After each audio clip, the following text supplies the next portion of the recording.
Syngap Land. My name is Michael Growley. This is episode 46 of Syngap 10, your 10-minute weekly briefing on everything you need to know about Syngap 1. Today is Monday, February 7th, which means I'm 3 days late, but what can you do? Last week was a long one.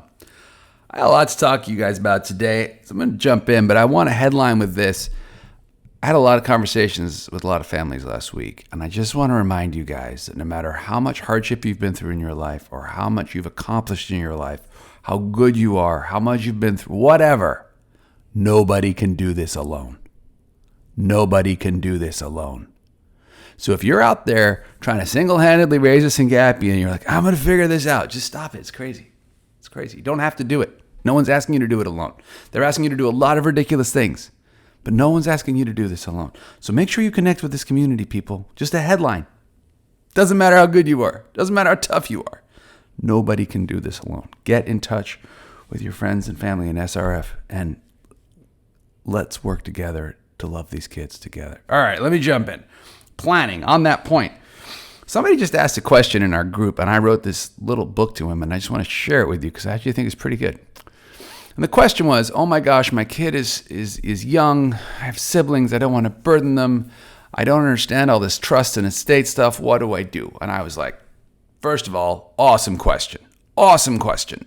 Because this is really hard stuff. It doesn't matter if you feel like you have a lot of money, if you feel like you have no money. It's confusing and overwhelming to all of us.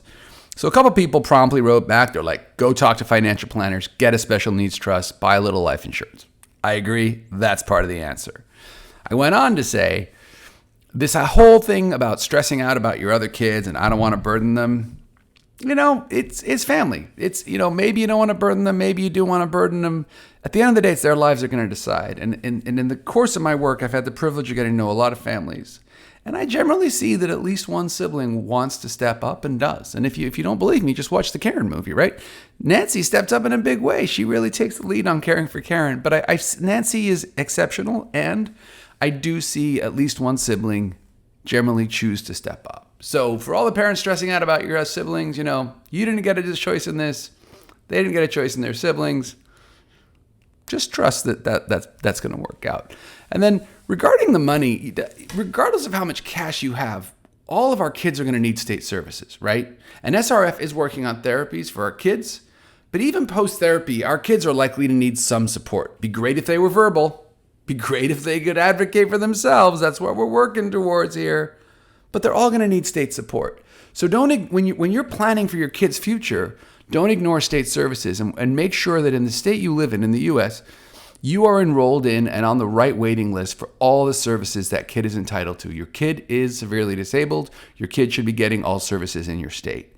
And if you get on the wait list and you find that you're number 20,000, it's reasonable to ask, do I really want to live in this state for the rest of my life? And do I want my kid to grow up in this state that appears to do so little for disabled kids? I'm not picking on any one state here, but there are a few that are kind of egregious.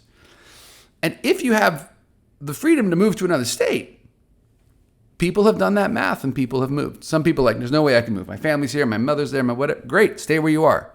Learn to play the game in that state. But if you do have the flexibility of moving, it's not as crazy as it sounds. Number 4, our kids don't get less complicated. Our kids don't get less complicated, right? So whoever's taking care of that kid in the future, they're going to love you for having signed up for Citizen. They're going to love having all those medical records in one place. If you haven't signed up for Citizen, sign up for Citizen. And then last but not least, kind of like I said at the top, find your tribe and connect with them. Find your tribe and connect with them because if they're Syngap parents in that state, A, you should get to know them because they're close and you guys can just emotionally support each other and learn a lot from each other. And B, they've already figured out all the crazy rules for getting state services. And you guys need to be comparing notes on that. So that's kind of what I wanted to share at the top. Speaking of planning, here's something none of us want to plan for. What if your loved one dies? It's a horrible thought. But one of the things you can do is donate their brain.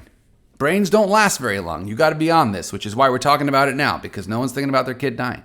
But God forbid your child passes from illness, from accident, from whatever. Because that child has a Syngapian brain, there's a lot to be learned from that brain. And there's a way to donate a loved one's brain. And I got this question from Nancy a year ago, who was worrying about what to do with Karen. And I did a lot of research, and I called a lot of major medical centers and got on the phone with very important people, very fast. We're like, who's dying? Where are they? And I was like, no one's dying. We just want to plan ahead. And they were like, oh, whatever. Call me when they're dying. It was a very stressful process. And then I realized that the Simons Foundation, which is a large and incredibly generous foundation in the autism space, funds a really well-run program called Autism Brain Network. And I was so impressed with them that SRF signed an MOU with them. And this is two very senior people at ABN talking on Thursday with SRF about what brain donation looks like and how to think about it. So I encourage you guys to come to that webinar and ask any questions you want. It'll be Thursday at 9 Pacific, this Thursday, February 10th. I know it's hard to think about, but it's all about planning at this point, guys. Please consider joining us on Thursday. Other thing about planning, our kids have a lot of anxiety and stress and loneliness, frankly, sometimes. And service dogs are amazing. So we've had one member in our community, as usual, leading the charge. Virginia McNamara figured this one out. I've signed up for a service dog. I've gone and I've met this trainer who Virginia worked with. This lady just does service dogs. Her name is Cecilia, and she loves dogs. She trained her first service dog to measure her father's insulin a long time ago when she was young. She's been training dogs ever since. She's really fallen in love with our community. It's not free. Not free, you got to raise some money, but we have a partnership with Cecilia, so the money can be raised through SRF. Your donors can get tax receipts. I want to see Syngap kids suffer as little as possible, and I think these service dogs are a real gift. So if you're like, well, maybe I need a service dog. Yeah, you do. And let's get you in touch with Cecilia so she can talk to you about that and see if you should sign up. I really encourage people to consider service dogs. Her company's called Meridas Canine. I'll put the link in the show notes. Check her out. I've been to her house. I've met with her. I've signed up for a dog for Tony. She is legit. If this sounds like something maybe your kid should do, get on it, folks. By the way, it's not fast. She's got to get the dog from the breeder. Dog's got to be born. Dog's got to be trained for 9 months. It takes a while. So this isn't something you sign up on Monday and you get a dog in a week. We're talking 6 to 12 months out. So plan. Speaking of planning, one other thing. I mentioned the ABN webinar. There's a Plenty webinar in next month, in March 3rd at 9 Pacific. He is the recipient of a grant we just gave. We haven't even put out the press release yet. But again, put that one on your calendar. It's pretty exciting and pretty cool what we're doing there. All right. Speaking of giving grants, March 1st is our deadline. We're going to get a lot of grant proposals in the next month. I can tell you right now. And we do have some money in the bank, but I'm pretty darn sure we're going to blow through all of it and need to do a lot of fundraising to fund all of these exciting ways to help and understand our loved ones. So thank you to everybody doing a fundraiser. 3 people have reached out to us, set up a dedicated page and are raising in their kid's name. Hadley's at $14K, Jackson's at $1,000, Raylan's at $750. Awesome. Thank you all. This is best practice. Setting up a link, raising some money for your kid, making sure that we have as much dry powder as possible as we look to fund these grants. Science is not cheap, but it is so important. And then also, if you're on Facebook and your birthday is like in the next 1, 2, 3 weeks, thank you, Christina Finkel. Thank you, everybody. Set up your Facebook fundraisers, people. Get your friends aware of Syngap. Let them know there's a place the money can go. Syngap Research Fund. All the money flows so nicely, and then we are able to fund grants. So everybody who's fundraising right now, thank you. Everyone who's not fundraising right now, why not? You don't want your loved one to have the best future possible? Come on, people. We're all in this together. Speaking of which, Sprint for Syngap is April 30th.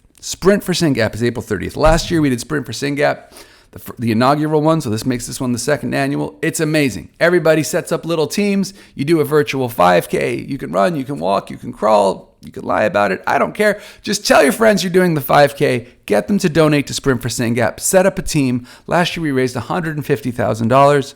This year I'd like to add $100,000, frankly. And again, we're going to get some amazing grant proposals soon. I've been talking to a number of scientists. There's a lot of cool stuff coming.